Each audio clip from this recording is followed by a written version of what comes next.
우리 한 구절만 같이 읽어보겠습니다. 요한복음 1장 17절. 네. 자, 우리 같이 읽어보겠습니다. 율법은 모세로 말미암아 주어진 것이요 은혜와 진리는 예수 그리스도로 말미암아 온 것이라. 아멘.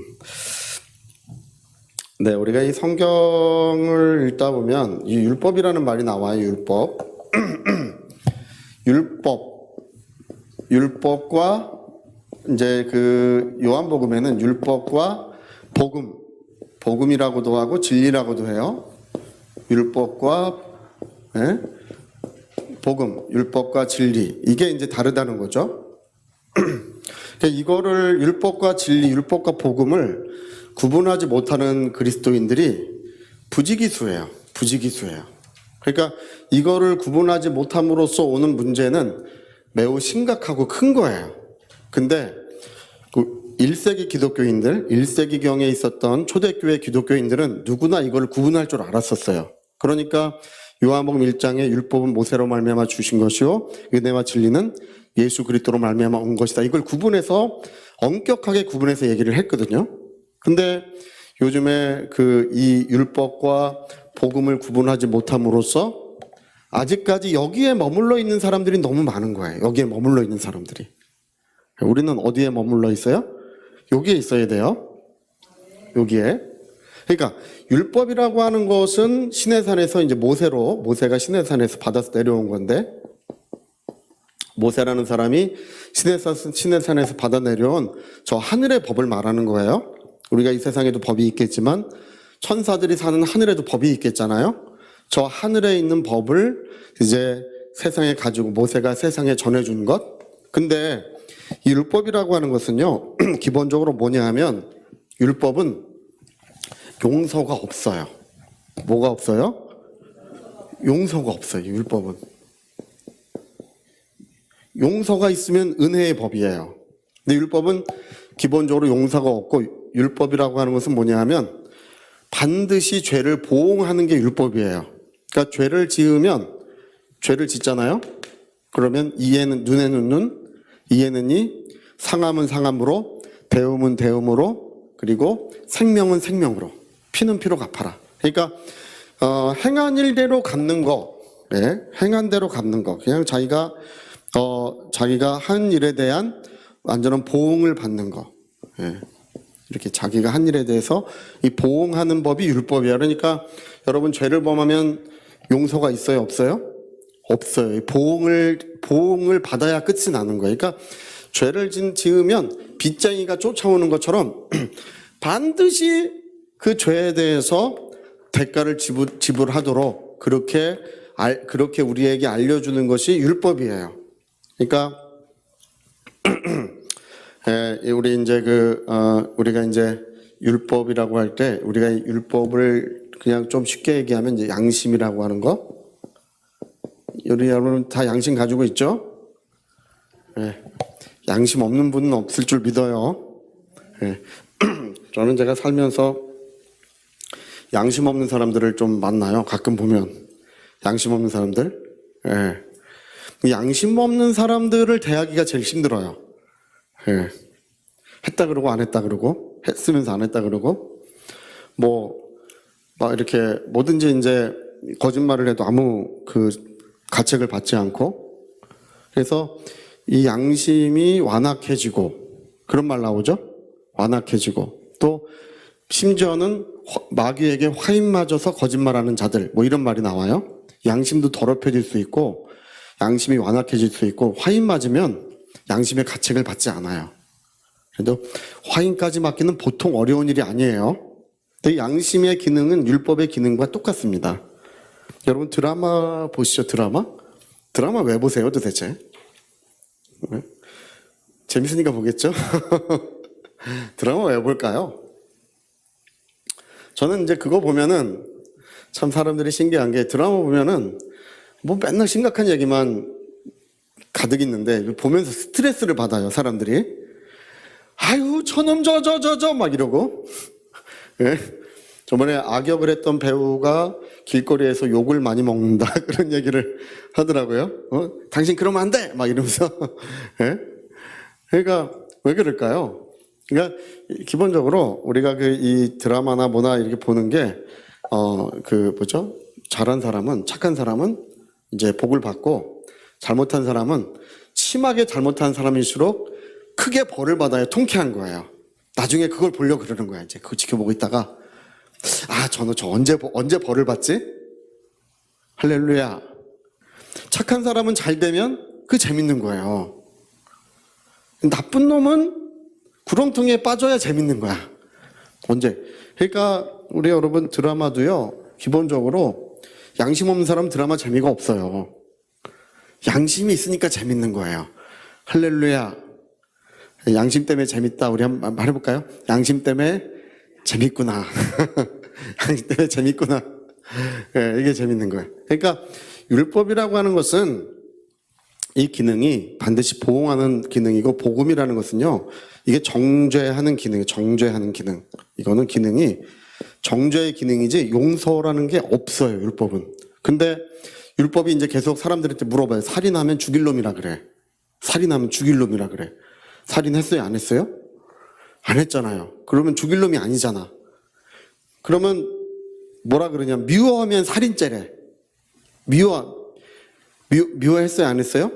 그런데 또 그 안 했다는 사람이 있어. 나는 아무도 안 미워했습니다. 뭐 그럴 수 있잖아요. 근데 형제를 지키지 않으면 살인죄래. 할렐루야. 우리 내 형제가 어디 있느냐, 내가 형제를 지키는 자니까 그런 말씀 있잖아요. 예? 자기 형제를 사랑하지 않으면 그것도 살인죄래. 이게요, 율법이라는 것은요, 그냥 이렇게 그냥 살인하면 살인자야 이렇게 말하지 않아요.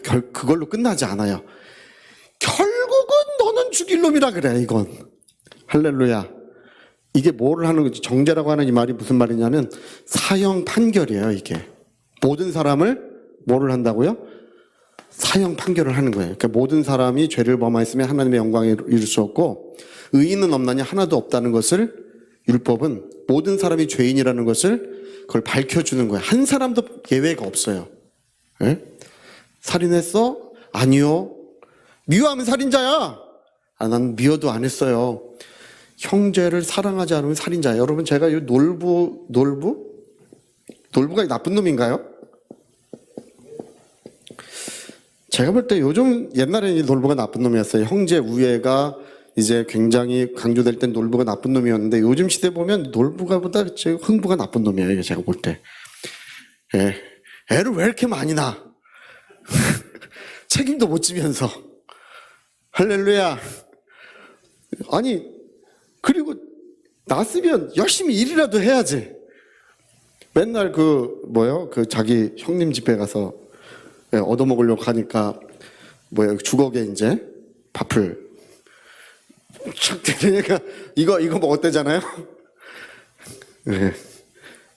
요즘 관점에는 놀부보다 흥부가 욕먹는 세상, 요즘 관점에는. 네. 근데, 성서적으로는 이 놀부가 나쁜 놈이에요. 성경적으로는. 요즘 관점엔 누가 나쁜 놈이라고요? 책임도 못 지면서 애를 9씩 낳고, 하나도 낳으면 안 돼. 할렐루야. 자기나 열심히 살아야 돼, 이런 사람. 예? 낳고 맨날 형님 집에 가서 옛날에는 장자가 그 재산을 다 차지하는 게 이상한 일이 아니었어요. 옛날에는. 왜냐하면 자식들을 재산을 다 나눠주면 그 집안이 이제 망하는 거예요. 자식들 많이 낳고 다 나눠주면 그 집안이 망하기 때문에 장자에게 물려주고, 이제 차자들은 이제 나가서 살도록 독립을 시켰었어요. 옛날엔 그래요. 집안이 중요했기 때문에. 지금은 집안 그렇게 중요 안 해요. 예. 당연히 놀부가 그렇게 하고, 이게 맨날 가서, 예? 그리고 놀부 부인은 당연하지. 할렐루야. 예? 저거 시집이잖아요. 그래, 안 그래요? 시동생이잖아, 시동생. 시동생이 애 9 낳고 맨날 와가지고 밥 달라 그러면 좋아할 사람이 어딨어요. 예? 이거 너무 당연한 거예요. 근데 이제 성경적으로 보면, 이 놀부도 사형 판결, 왜냐면, 자기 형제에게 이제 모든 걸 줘야 된다. 이게 이제 율법이에요. 율법은 이제 그렇게 돼 있어. 그러니까 율법은 결론적으로 말하면요, 의인은 없고 하나도 없고 모든 사람이 죄인이고, 그리고 이제 죄인이라고 하는 그 말은 모든 사람은 죽음을 피할 수 없다는 것을 가르쳐 주는 게 율법이에요. 그러니까 여러분 이제 성경에 예수님의 율법이 있죠? 기억하시나요? 네, 마태복음 보면은 내 손이 너를 범죄케 하거든 내 손을 찍어버려라. 두 손을 가지고 천국 들어가는 것보다 한 손 가지고 천국 가는 게 낫다. 내 발이 너를 범죄케 하거든 발을 잘라버려라. 눈이 너를 범죄케 하거든 어떻게 하라고요? 빼버려. 그래도 이제 하나씩은 남겨놔야 되잖아, 그렇죠? 오른쪽 남겨놓는 게 좋아요? 왼쪽 남겨놓는 게 좋아요? 오른쪽이 좋죠? 그러면 여기 빼고 여기 자르고 여기 잘라 이렇게 다녀야 돼. 그러니까 예수님의 율법이에요. 마음으로 죄를 지으면 몸으로 죄를 지은 것과 아무런 차이가 없다. 예수님 그 말씀이시거든요.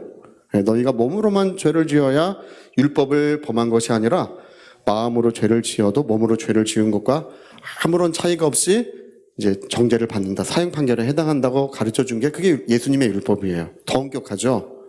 그러니까 이렇게 엄격한 율법이 있는 이유는 뭐냐 하면 이 율법이 정죄를 하면 그 다음에 복음이라는 것은 뭐예요? 복음은 이게 용서의 법이에요. 용서의 법. 그러니까 율법은 정죄고 복음은 용서예요. 그러니까 이 복음이라는 것은요, 결코 정죄하지 않아요. 아무도 정죄하지 않아요. 여러분, 예수님 누구 정죄하시나요? 예수님이 율법을 말씀하신 것은 하나님의 은혜로만 우리가 살 수 있다는 걸 가르쳐 주고 용서로 사는 것을 가르쳐 주려고 정죄하신 것 뿐이지, 예? 정죄가 목적이 아니에요. 여러분, 예수님이 누구 정죄하시나요? 정죄하지 않아요. 여러분 그 가늠하던 현장에 붙잡힌 여인의 이야기 성경에 기록되어 있죠. 붙잡혀서 모세는 이러한 사람을 돌로 치라고 했나이다. 모두가 돌 들고 와서 이제 아주 싸납게 막 눈초리가 막 아주 살기가 등등해가지고 딱 이렇게 몰려와 있잖아요. 당신은 뭐라고 말하겠습니까? 만약에 예수님이 이 사람을 용서하라고 하면 누구한테 돌을 던질라 그러냐면 예수님께 돌을 던질라 그러는 거예요. 예, 율법을 파기하는 자다. 그리고 만약에 이 여자를 돌로 치라고 하면 예수님의 모든 가르침은 다 가짜가 거짓이 되는 거예요. 예수님은 누구도 정죄하지 않아요. 그는 용서하시는 분이세요. 할렐루야. 예수께로 가면 뭐가 있다고요? 모세한테 가면 정죄, 예수님한테 가면 이게 다른 거예요. 그래서 예수님은 정죄하지 않아요. 그래서 예수님이 땅에다 글을 쓰셨다 그러지 않아요? 그리고 일어나서 너희 중에 죄 없는 자가 이 여자를 돌로 쳐라. 그러니까 양심의 가책을 받아가지고 돌 들고 있다가 그 땅에 떨어뜨려 놓고 다 도망가고 말았어요. 그러니까 여자와 예수님밖에 없었는데 이제 고개를 들어보니까 예수님만 있는 거예요. 예수님 뭐라고 말씀하십니까? 너를 돌로 치는 자가 있느냐? 주여 없나이다. 여러분, 사람은 사람을 정죄할 수 없어요. 근데 없나이다.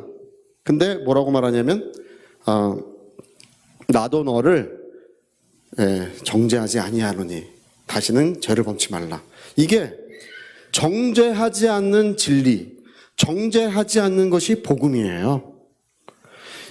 요한복음 8장 32절에 뭐라고 했습니까? 자기를 믿은 유대인들에게 말씀하시기를 진리를 알지니 진리가 너희를 자유케. 그러니까 이 율법에 의하여 정죄받은 자들에게 뭐라고 말씀하신다고요? 진리를 알지니 진리가 너희를 자유케 하리라. 이게 복음이고 이게 진리예요. 예, 자유를 준다. 아니 우리는 남의 종이 된 적이 없습니다. 예, 죄를 범하는 자마다 죄의 종이다. 아들이 자유케 하면 참된 자유를 얻게 될 것이라고 예수 그렇게 말씀하시면, 그러니까 이게 용서와 자유라고 하는 거, 예? 이게 용서와 자유라고 하는 것은 복음이에요. 정죄와 죽음이라고 하는 것은 율법이에요. 근데 이거를 이제 이렇게 나누잖아요. 율법과 복음을 나누면 이거를 뭘로 설명하면 좋냐 하면 선악과를 먹지 말라 먹으면 어떻게 돼요? 죽으리라. 먹으면 죽으리라. 이것이 율법이야. 예? 저게 구약 성경은 저거예요. 먹으면 죽으리라가 구약 성경 전체 다 그 얘기예요. 할렐루야. 신약 성경은 뭐예요?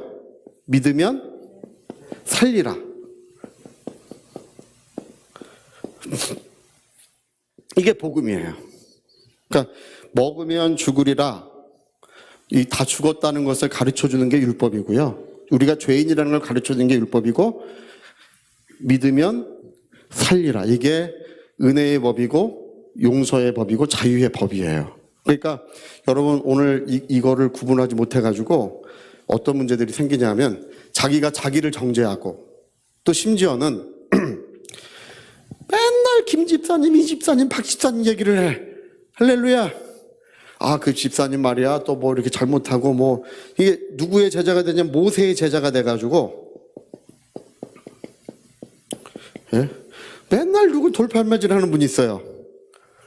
우리 누구의 제자예요?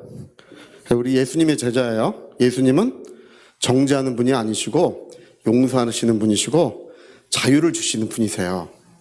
그래서 사랑은 허다한 죄를 덮지만 형제 허다한 죄를 덮어주는 것이 그리스도의 사랑이래요.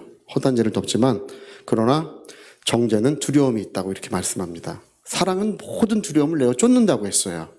그러니까 우리가 복음에 속한 사람이고 그리고 용서받은 사람으로서 우리는 예수님의 제자가 돼야 돼.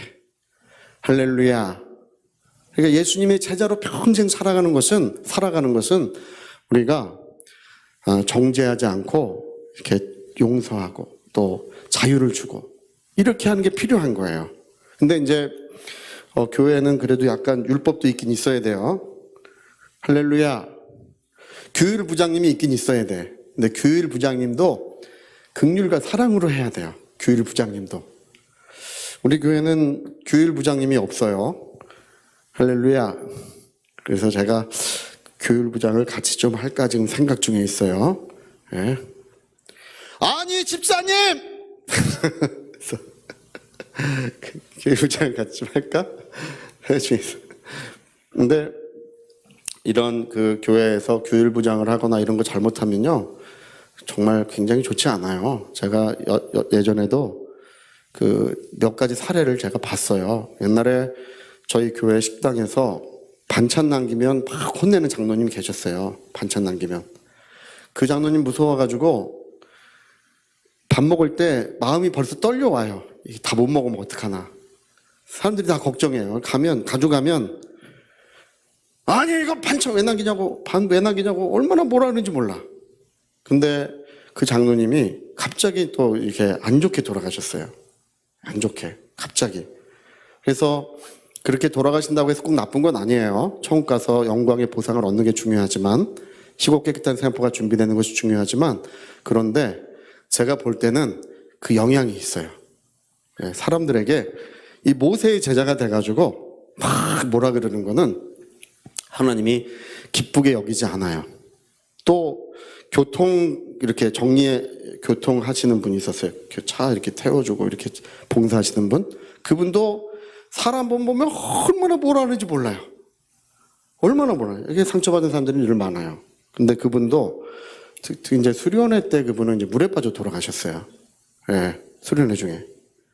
그래가지고 수련회 때 갑자기 장사가 나는 바람에 교회에서 문제가 크게 된 적이 있어요. 그래서 제가 이제 그런 분들을 이렇게 가만히 유심히 보면은, 여러분, 그 성경이 괜히 쓰여진 게 아니에요. 우리 그 이사야서 53장에 보면 정죄하는 자는 충을 먹으리니 이렇게 돼 있어. 정죄하는 자는 충을 먹으리니. 이 정죄하는 사람의 그 특징은 뭐냐 하면 그 사람의 영혼과 가정과 삶의 모든 것들이 무너진다는 거예요. 네, 무너지는 일들이 왜 일어나는지 그 사람은 몰라. 이걸 구분하지 못했기 때문에 그런 거예요. 이걸 구분하지 못했기 때문에 여기에 머물러 있어서 그런 것입니다. 그러니까 여러분 우리는 이렇게 여기에 머물러야 돼요. 할렐루야. 그 전에 어떤 목사님 한 분이 저희 교회에서 비용을 대줘서 이제 그 교회를 이렇게 살 때 비용을 많이 보태준 적이 있어요. 근데 두 부부가 연세가 이제 한 70세쯤 넘으셨어요. 넘으셨고 교회는 이제 성공적이지 못해가지고 고생을 여전히 많이 하고 계셨어요. 제가 이제 우리 목사님들 모임할 때 제가 딱 손 들고 일어나서 이제 연세도 많으시고 하니까 고생하고 계시니까 탕감해 줍시다. 제가 발의를 했어요. 할렐루야! 탕감해 줍시다. 저 이 탕감이라는 말을 제가 너무 좋아해요. 탕감. 여러분, 나 자유 얻었네, 너 자유 얻었네, 주죠. 나 탕감 받았네, 너 탕감 받았네, 우리 탕감 받았네. 할렐루야. 예. 탕감이라는 말 너무 좋아요. 그냥 그 전체의 빛을 다 없애준 거 아니에요? 예. 그래서 그분이 이제 비용이 많은데 탕감해 줍시다.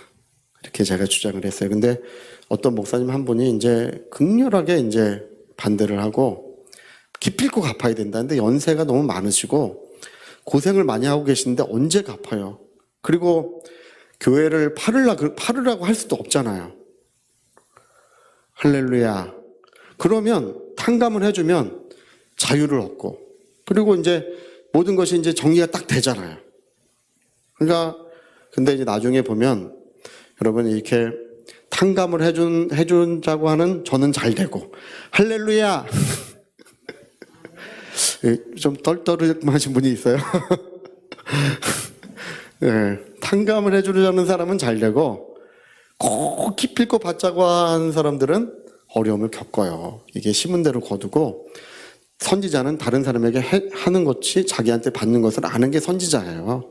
네, 그러니까 흔들어 차고 넘치게 해서 안겨주는 역사는 늘 우리가 이 복음으로 모든 일을 할 때 이 복음이라는 것은 그냥 용서받고 자유 얻는 것에서 끝나지 않고 이 복음의 정신이 심겨질 때 그런 모든 은혜로운 역사들이 이 복음의 정신에서부터 다 나는 거예요.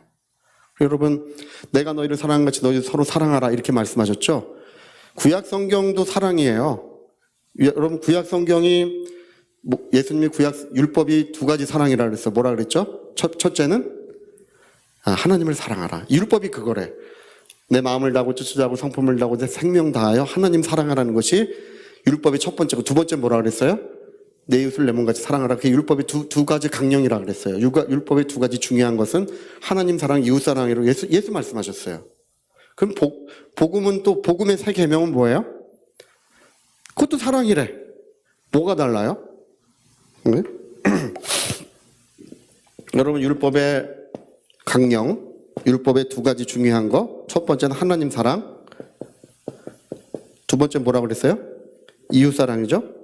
이웃 사랑하라. 내가 이웃을 내 몸같이 사랑하라. 이 율법의 사랑과 복음의 내가 너희를 사랑한 같이 사랑하라. 이게 뭐가 달라요? 비슷해 보이는데 이거 달라요. 뭐가 다르냐 하면 여기 내가 너희를 사랑한 같이라고 하는 이 말이 다른 거예요. 그러니까 이게 복음의 정신을 말하는 것인데 예수님은 우리의 죄를 아무 죄가 없으신 분이 우리의 죄를 담당하신 거예요. 할렐루야.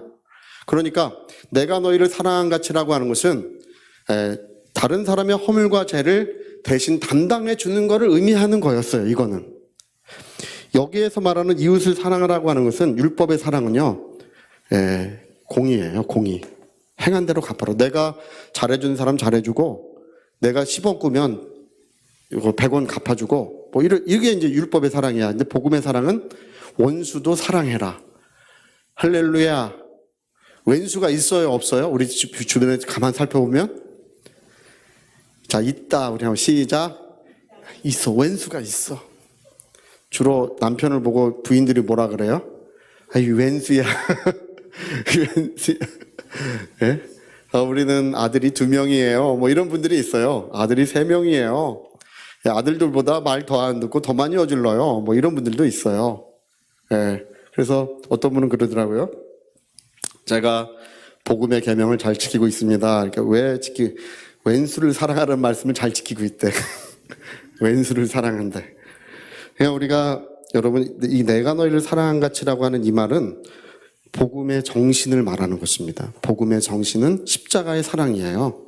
그러니까 우리가 예수의 제자라는 것은 복음을 알고 복음의 정신을 가진 사람들, 그걸 함의하고 있는 사람들이 예수님의 제자예요. 그래서 내 말이 너희 안에 거하면 참 내 제자가 되고 이런 말씀하셨죠. 내 말이 너희 안에 거하면 참 내 제자가 되고 진리를 알지니 진리가 너를 자유케 하리라 이렇게 말씀했어요. 그러니까 복음을 알고 복음의 정신을 가지고 살아가야 참 행복한 거예요. 네. 여기에 사는 사람은 자기도 불행하고 주변 사람들도 불행하게 만들어요. 꼭 주변 사람들 뭐라고 해. 제가 요즘 좀 요쪽에 좀 있는 것 같아요. 제가 요즘에 가만 보면 제가 좀 투덜대기를 좋아해요. 할렐루야. 이거 좀 왜 그래 막 이러면서 투덜대기를 좋아해요. 그래서 요즘에 저도 회개하고 항상 여기 한 발 거치고 있다가 다시 올라오고 여기 한 발 거치고 있다가 다시 올라오고 하곤 그래요. 저도 사람이라 어쩔 수 없나 봐요.